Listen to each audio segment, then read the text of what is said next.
Umani ng matinding reaksyon online ang karakter ni Rigor na ginagampanan ni John Estrada sa primetime series na FPJ's Batang Quiapo. Sa sobrang inis ng ilang netizens sa mga ginagawa ng kanyang karakter, may mga nagsusulong umano na tuluyan na itong alisin sa serye. Marami ang nagsasabing epektibo lang si John sa kanyang pagganap kaya ganun, na lang ang galit ng publiko kay Rigor gayunman. Hindi na iwasang gawin sana umanong muli si Coco ang naging kapalaran ng karakter. Yanon sa FPJs ang probinsyano. Matatandaang sa probinsyano, masalimot ang naging katapusan ng karakter na matapos kapotan ng viewers ay binigyan ng marahas o bigla ang katapusan sa istorya.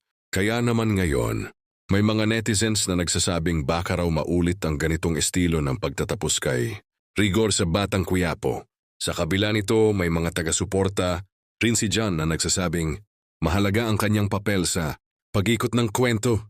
Yung ayon sa kanila kung walang kontrabida o karakter nagigil ang publiko, mawawala ang tensyon at excitement sa bawat eksena. Tahimik pa ang kampo ng produksyon hinggil sa isyong ito, ngunit kilala ang serye sa mga hindi inaasahang twist.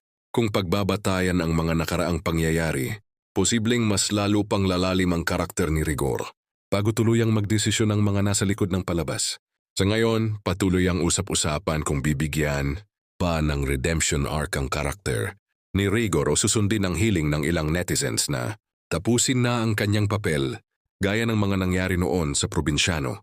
Isa lang ang malinaw, epektibo si John Estrada sa kanyang pagganap dahil ramdam na ramdam ang emosyon ng manonood.